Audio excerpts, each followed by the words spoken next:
Gentlemen, here at Aperture Science, it's not about why, it's about why not.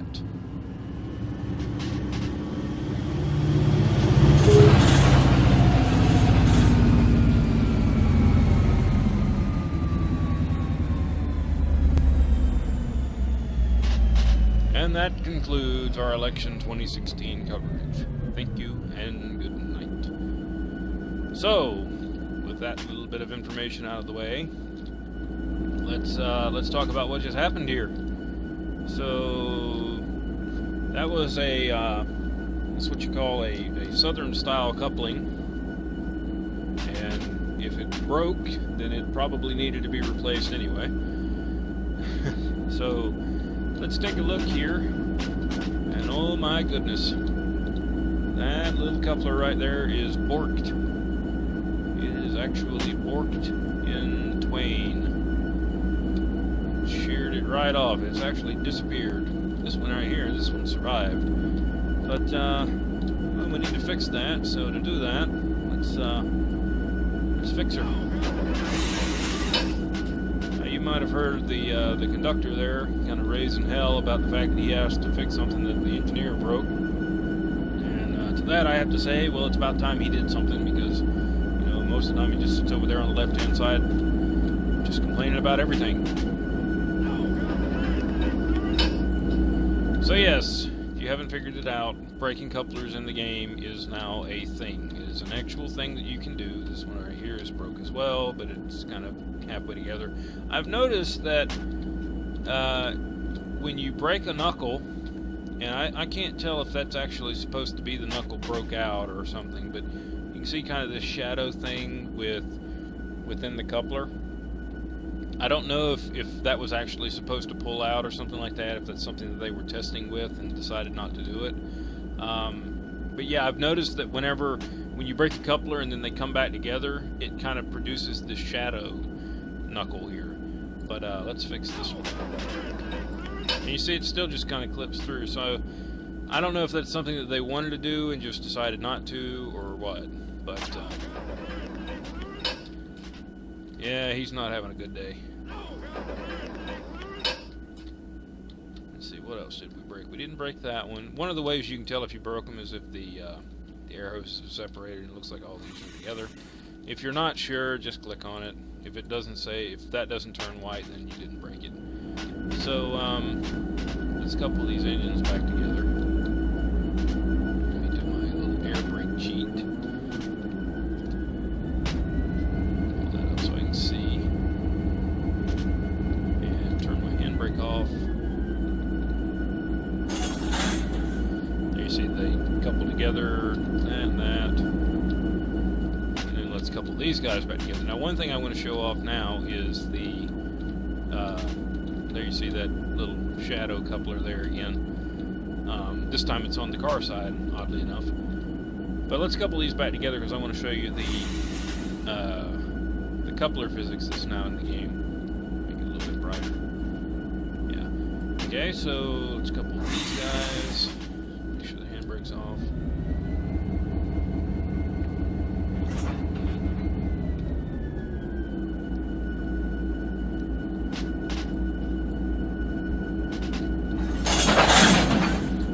Now, you couldn't tell it on that because the coupler was in, but if I do that, see it stretch out. I'm going to put the handbrake on this car and then you can watch it again. So I'm going to release the engine brake and it should roll in, or not. But you can see the couplers moving back and forth there inside the pocket, and I'll back up so you can see it again. And that's how they would behave in real life. So it sounds like they've actually changed the coupling sounds as well, or the knuckle sounds. So I want you to keep an eye on this little button right here, how it's white. If I back up, you see that it changes colors. It turns yellow. When it's yellow like that, I can click on it and I get this error. It says too much stretch force on the coupler, cannot release the coupler pin. Now, this is true in real life. If you've got a train that is stretched out, you can pull as hard as you can, and you will not be able to lift the pin. Now, interestingly enough, the same thing happens whenever the slack is in. Now, it's not modeled in the game. There you see that it turned yellow or turned white. But when the slack is in, it does the same thing. You're able to uncouple it. Now, you cannot shake down the pin, so once you've pulled it, that's pretty much it. You can't bump against it or anything like that. You have to uncouple. You have to couple back. Now, it's going to shoot the brakes here. No, never mind.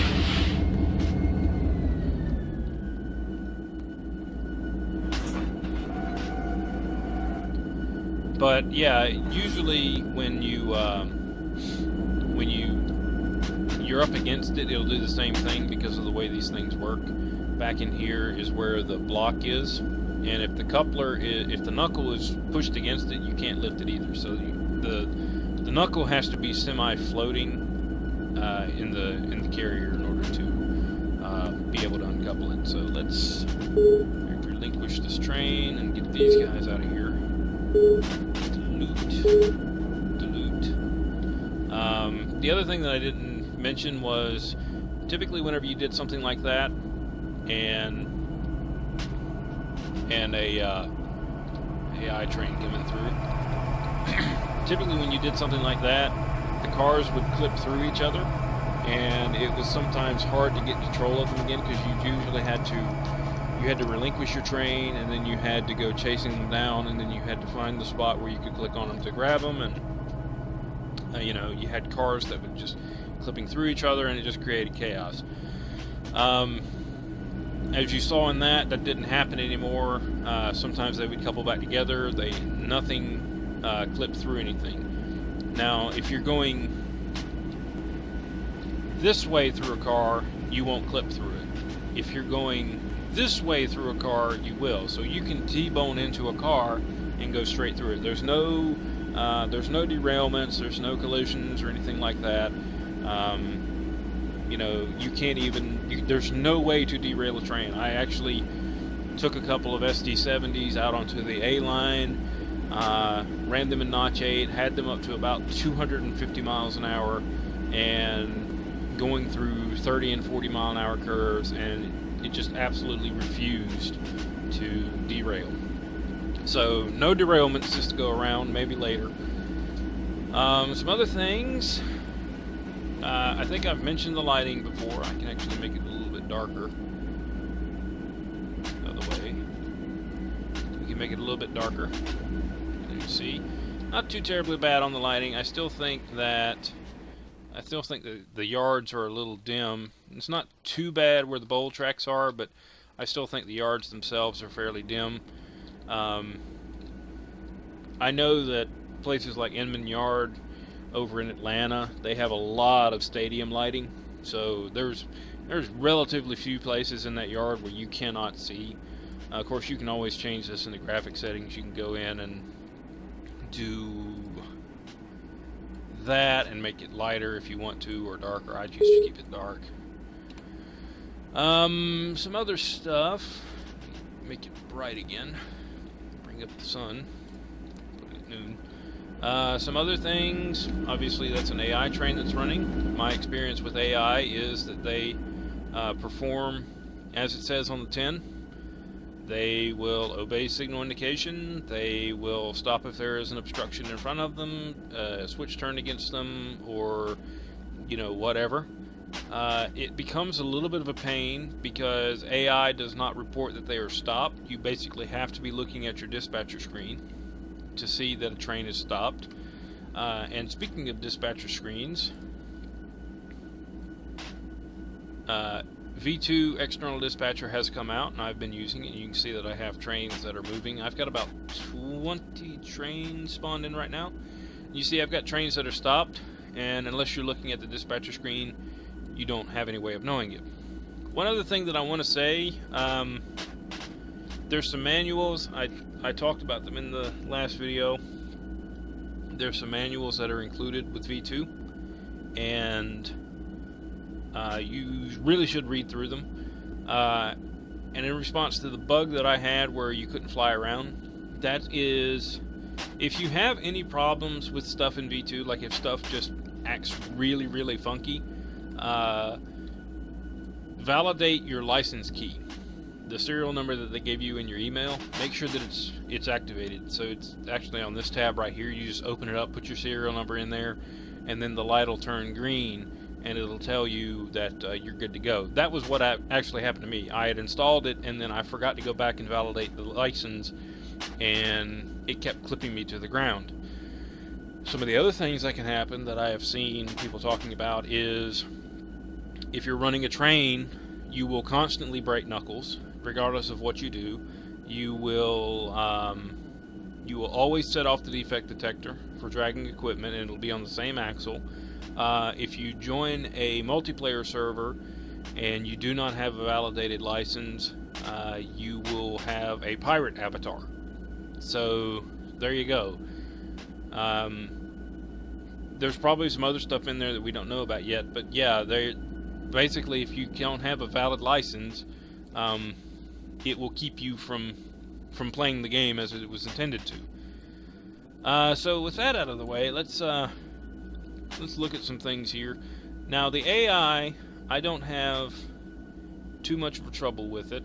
One thing that I would like to see happen, and we're gonna have some meetups here, so I'm gonna come over here for a second. Got a meetup of a manifest and a light engine train that I need to get moving. Just because I've had so much other stuff going on, I can't keep my messages from work. Good Lord, one day off this week. So yeah, I'm trying to get these trains moving, and if you're running in a single player game and you're trying to manage all these trains, and then at some point if you say, hey, be nice if I could run a train, well, it's almost impossible to do that, because you will have so much on your hands just trying to keep trains running. When I first got this game, I played it the bulk of the weekend, and I will tell you that 95% of my time was spent on this screen, just going back and forth saying, okay, where is this train going, what do I need to do with it, and all that. You know, why is it stopped, why is it slowing down? It was just madness. One thing that I'd like to see is some kind of way for the AI trains to have some kind of message come up here, and, you know, kind of like a radio call where it says, you know, train whatever, westbound or whatever, you know, whatever the signal indication is, approach medium, stop signal, or we've stopped because the switch is turned against us, or something, just some kind of indication saying, okay, we're coming up on an approach, we need you to make a decision on what we're going to do. Kind of like what a real dispatcher would have to go through. The train crews will, out on the West Coast, they don't necessarily call clears. East Coast guys will call clears. So the West Coast guys will call everything but. So whenever they start hitting their yellows, then they would call in and they say, hey, we're hitting a yellow. The dispatcher says, okay, now I can look on the screen and start lining people.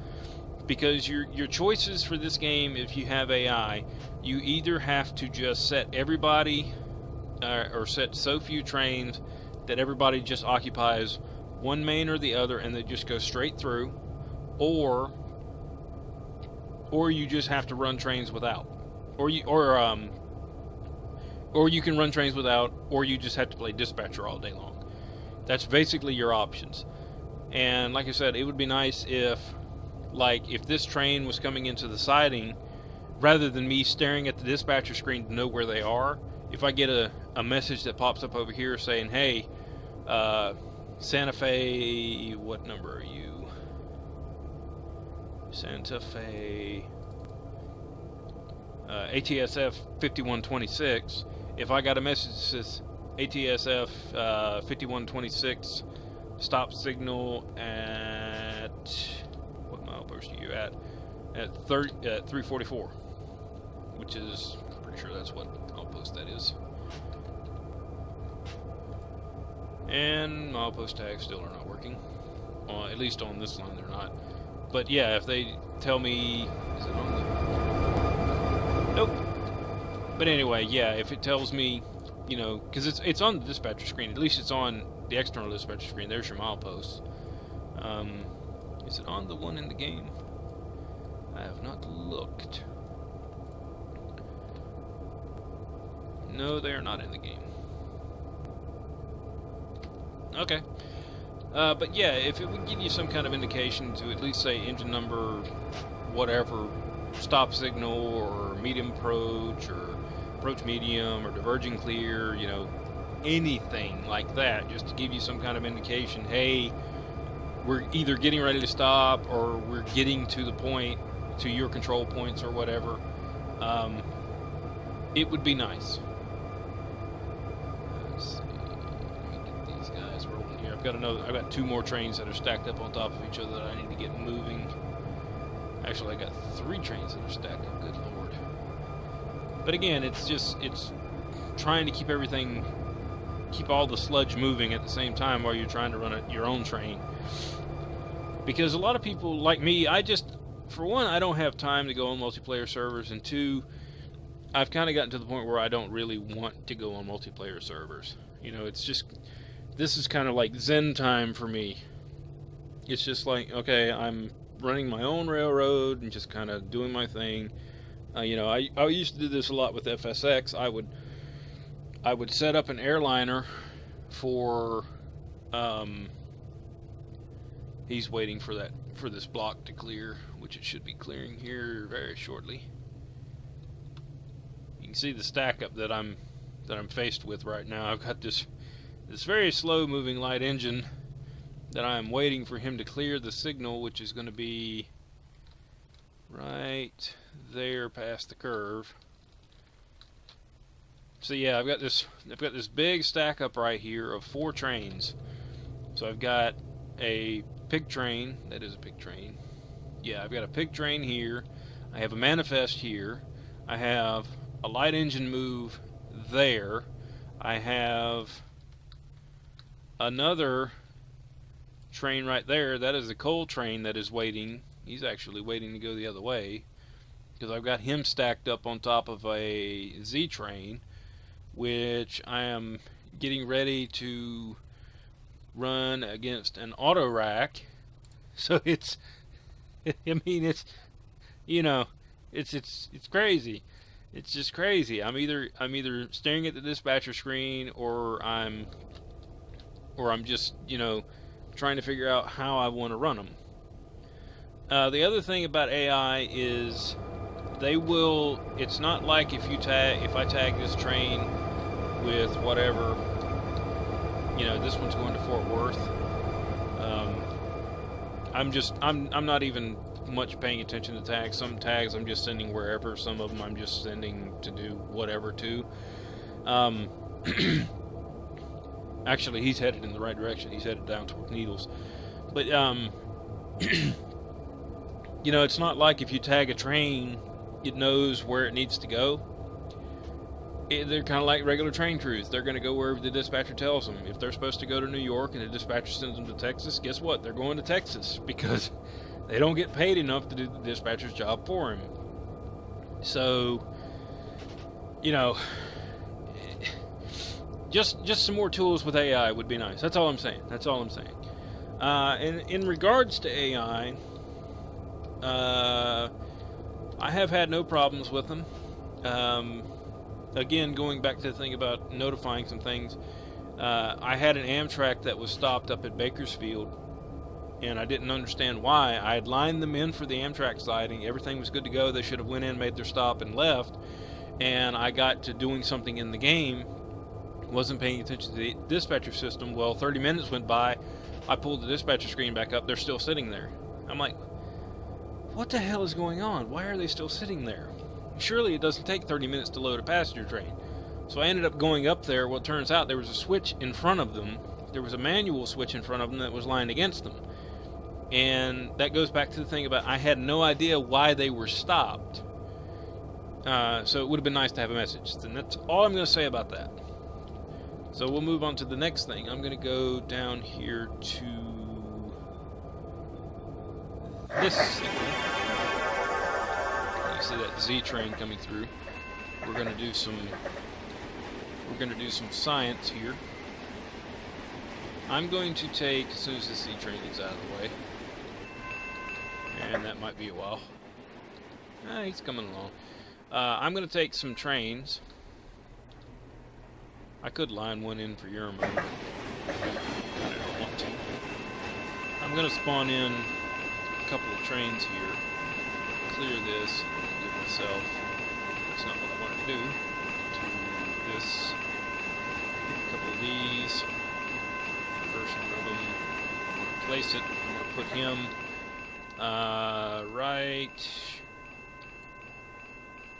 here. And go ahead and get him started. One of the cool things that that AI can do now is they can blow for crossings.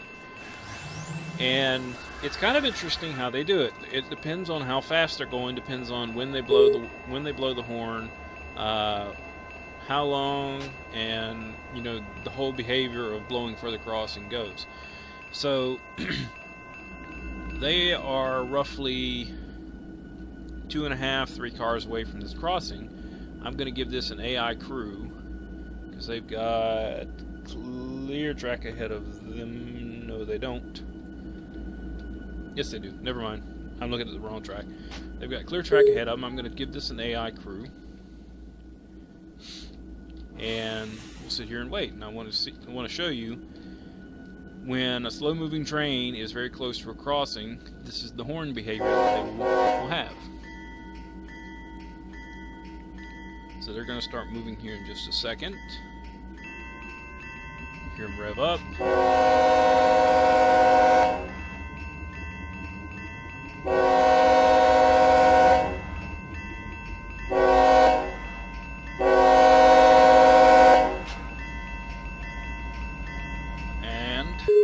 That's how a train that's very close to the crossing will blow.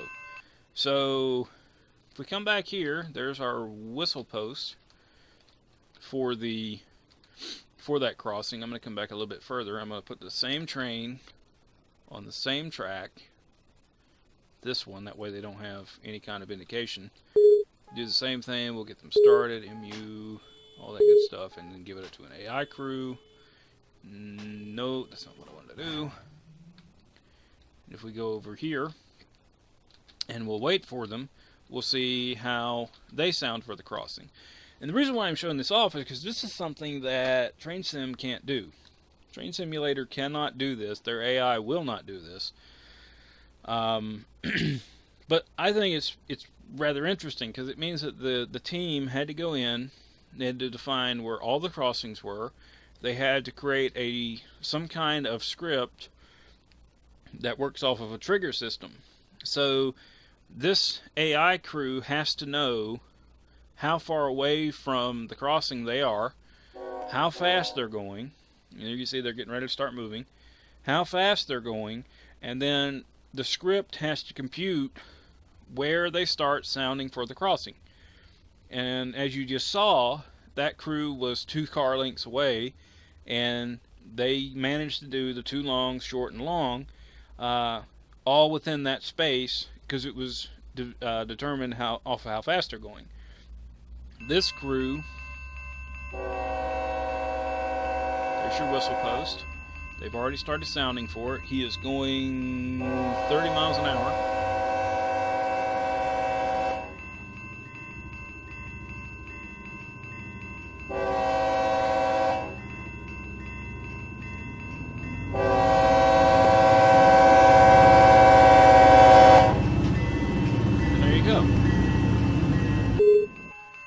So again, that was a very cool addition. I actually saw a teaser video where I couldn't tell, I don't remember if there was one where they were blowing for the crossings, but there was some talk about it, and I was like, it'd be so cool if they did it. And they have. Every crossing in this game has a trigger for it. When a train goes across it, they will blow for the crossing. And not only that, but it is It's determined by their speed, when, and how long they blow for the crossing. So I did this test earlier, and what happened was I spawned them a little bit closer, somewhere like here, and they did 2 longs, and then they did 2 shorts, and as they were going across. And it's perfectly legal. It's perfectly legal.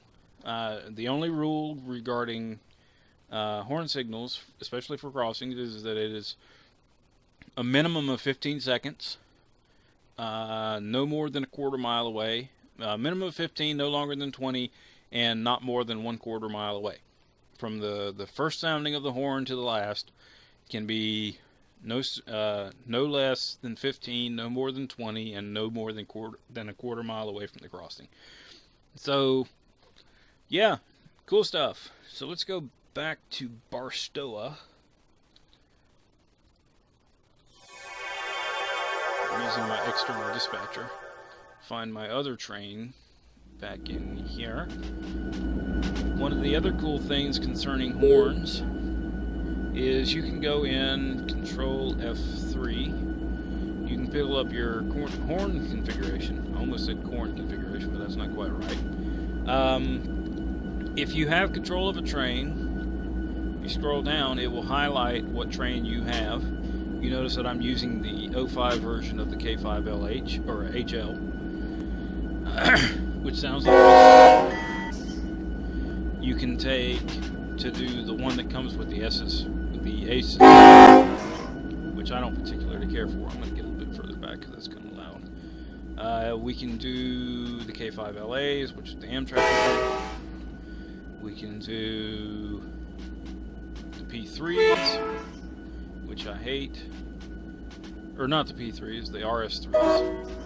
Those are the ones I hate. You can do the RS5s.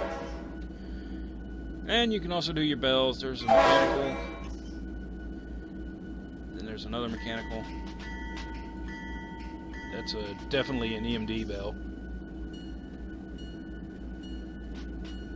And the old electric bell that everybody hates. I usually pick this one. That is definitely an EMD bell. I'm used to hearing those. I always wanted to say that that one was the old bronze bells, but I'm not 100% sure. But you can go through for every single one of them. As a matter of fact, if you want to give the forward horn to your train, go right ahead. I tend to like this one over the other ones. That's actually the ones that they use for the ES44s, or some of the ES44s. I like them for this one. Matter of fact, I'm going to change that one now for the NS one and go to that bell. So that's also new. Another thing that is new, I don't want to go too much longer with this video. Let me go up here to this train. I have another train here.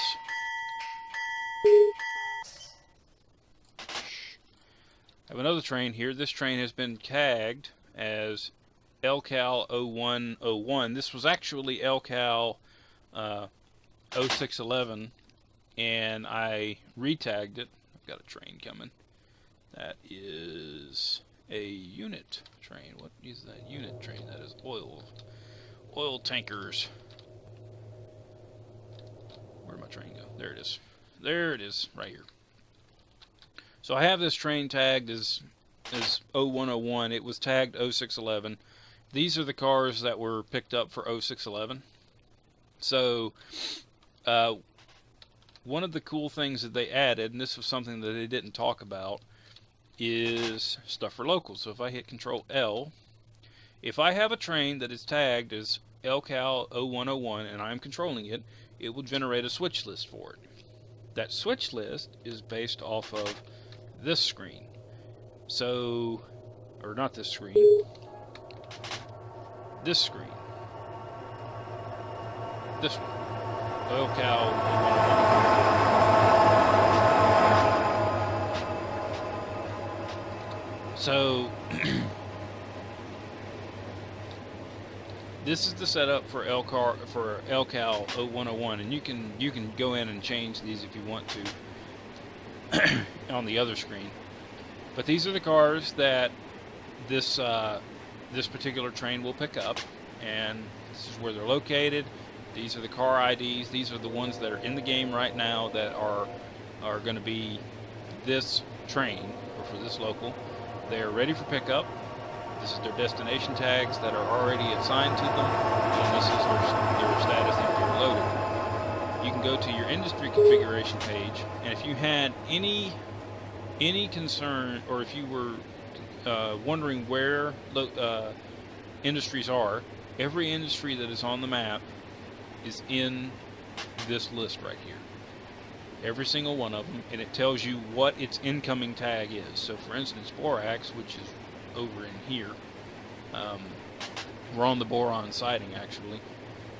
Borax has an incoming tag of BOR, and it's been assigned to LCal 0611.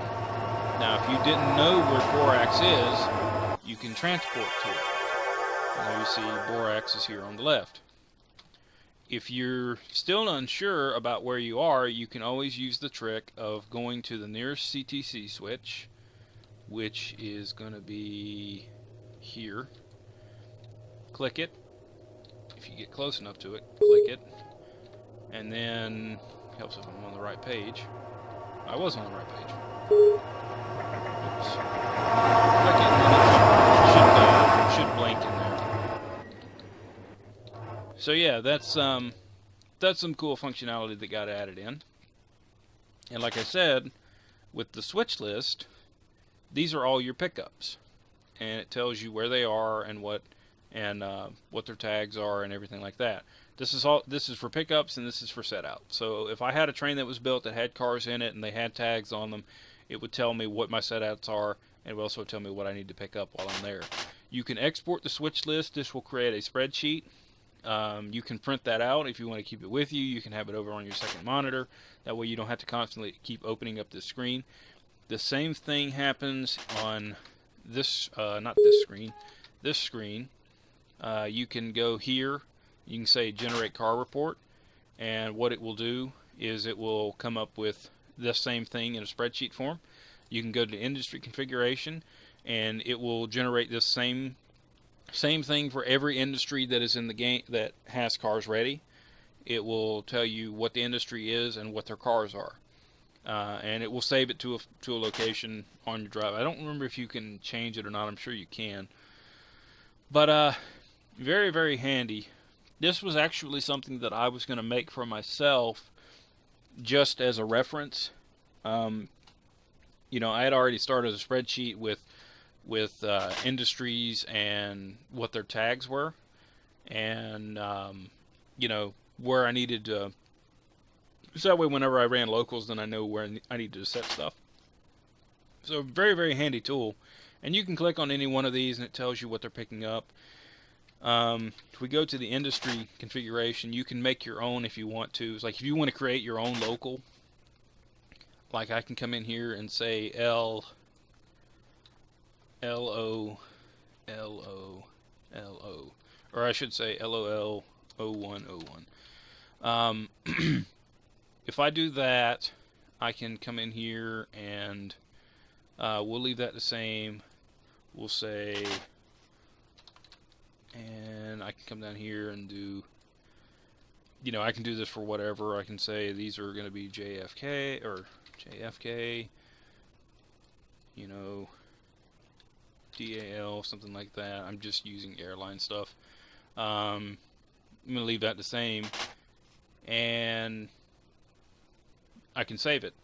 So we save that, and it says industry configuration is saved. If I come back over to this screen and look for that, it's going to tell me that's the train that it would be. Excuse me. That's the train that it would be assigned to. And as you can see, there's nothing here. That's because nothing is in the game yet. The only thing that's going to show up on any of these, as you can see, there's nothing on here for 1161. That's because I've already picked up everything and nothing is spawned back in. The same thing if I go to 0101, this is the stuff that's already ready. So they're ready to go, so I can look at the switch and I can say, okay, they're ready. This is what's ready to be picked up now. So yeah, there's the one that I created, and then if I want to, I can go back and I can actually delete this. Actually, I think I borked up there. I'll fix it later. You know, I can delete the industry. I don't want to. I'll have to go back and fix it. But I can just delete that, and we'll do lcal 0611. And then if I want to go in and assign tracks, yeah, I know. I want to go back over here and assign the tracks.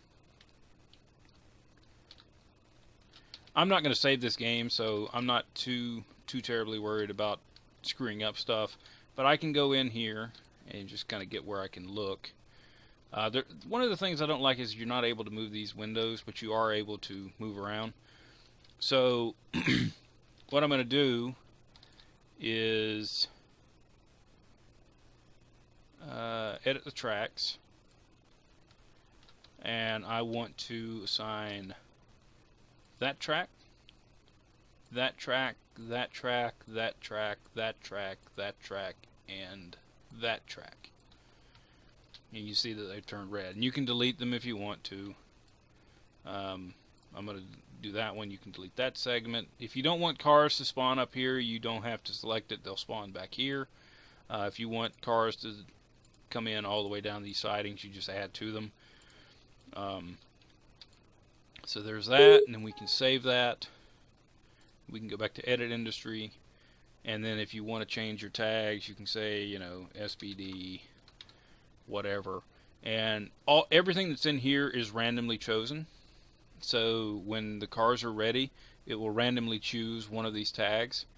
I have to go back and read what this one does, but this is the destination tag for it. So any car that is tagged with BOR will show up in your switch list for this one. This is their inbounds, and then everything in here is for the outbounds. And if you've got two of them, like we're just going to put in WC, you have to put a comma in between them in order for the tag to be recognized. You can change the hours. You can bring it all the way down to 1. So within 1 hour of simulation time, it will spawn in there. This is the capacity of cars. It'll spawn in 28, 28, and 28. This is their configuration whenever they're spawned in. These will be empty. Everything else will be loaded. If it doesn't have a tag, it won't produce one. That's just how it works. If it doesn't have a tag, it won't produce any.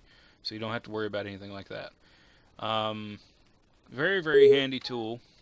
I was very happy to see it. One thing that I kind of wish we might get to in the future is being able to have AI do switching. But the ability to actually tag a train like that, for it to tag the outbounds, because you can see these guys right here have already they've already been tagged, so I don't have to go down and tag them. All I have to do is take this train, put it into the receiving yard at Barstow, run it over the hump, and then as long as the hump is configured to accept these tags, it will build the next train for me, and then that's all I have to do is just turn it around and send it out. So very, very, very, very handy tool. They also came up with a train tagger, and I cannot remember for the life of me which one it is. That's for shadow play. Don't pay no attention to that. There's your track bulletins. This is traffic generation for AI. This is the probability and everything. I think I went over this in the other one. These are all the trains that I've got running right now. There are actually 33 AI controlled trains in the game right now. 33. One other thing about AI is recrew points, and I can't remember if I talked about that or not. The recrew points, and the reason why I say that is because I saw that I have one down here that's recrewing. They're not documented, but there is one here on Main 3. It's actually at the Amtrak station. I believe there's one in Barstow. but I have not run across it yet. I'm pretty sure there is one in Mojave, somewhere around in here. Um, yeah, like I said, I'm sitting here talking, and these trains have just completely stacked up. That guy needs to go. Yeah, I'm going to let him go in there. He's going to go in there. And in there. And then I can get that moving. Okay, so there's one in here for BNSF Bakersfield. Somewhere in here, there's the same thing for UP Bakersfield. There's one in here for Mojave. Out on Cajon, there's one here in West Colton. And you will constantly have trains spawning in here. They'll be crossing over the diamond. But there's a, like I said, crew change here. And they're in various other places. The A-Line's got them as well. It's typically at Amtrak stations, but that's just something else to account in for. What else? Like I said, there's a train tagger now. I cannot remember for the life of me what it is. If I pull this up, maybe I can find it. Get that over. Where are you? There we go. So the train tagger. What is the control for it? Well, I know you can tag the entire train, but there's one for the entire consist. Oh, So if I pick up that and then I go to the tagger, I can go through each one of these cars and I can modify their tag.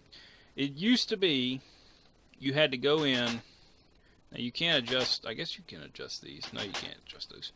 It used to be you had to go in and car by car by car by car by car by car, you had to pick it up, and then you had to go into virtually this menu, and you had to go through each one of them. You had to delete what was in there, and then you had to re-tag it. For this one, you know, you just go in, you select the tagger, and it pulls up this menu. And again, this is one of those things where you can't move the menu around.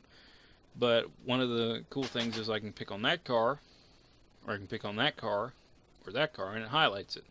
And same thing, if I pick a car from the list, it highlights it. So that way you know which one is in there. It also tells you what your speed limit is. The speed limit on this train is 55 miles an hour. Now, if I were to go in, and I can actually test this right now, if I went in and I changed the classification of this train from an L to a Z, then we go into the tagger, it's still going to be 55. Okay, so it's based off of what type of car you have. So if I'm going to bork up the main line here. If I create a train with this and we pick up some 50-foot well cars, I'm just going to select a block of them. Do that. Place it. Whoops. I need to. Probably helps if I load them. That is one of the things that I don't particularly care for. Oh, never mind. Forget what I was just about to say. If you have cars by themselves, you can't do this, but on this one, you can just go in here and do full. And you notice that now the empty well cars will actually spawn in their cubes. So if I take this train and then I empty it, the cubes disappear. But if I put full, they will appear. Now I can go into the train tagger and I can give this a symbol like Z dash. Well, I don't even think you have to go to a signal, to be honest. You can go in here and you can see there's the speed limit is 70 miles an hour. So the speed limit is based off of what type of cars you have in your consist. And that will tell you what your maximum horsepower is. Now I can override this and I can say you are cleared. Actually 70 is the max it's going to give me. I was going to say I could try and get 75. You can also do random weights. Actually, if I do Control A, or can I do Control A? There we can. We can do full, we can do random, we can do empties. all that sort of stuff, and you can see that it varies everything here. Also tells you your HPT. It'll calculate it on the fly for you. So a very cool thing to have. And again, you don't have to go line by line or car by car and tag them and everything like that. So I am going to leave it at that point. If you were on the fence about buying it, if you haven't guessed from this, you should definitely buy it if you want. If you want it, there's a couple of things with the AA, like I said, but for the most part, it's a good game. I like playing it, and I'll do some more just train running with it here eventually. So with that, I am going to get some more sleep because it was a very late night last night at work. So I will see you guys next time.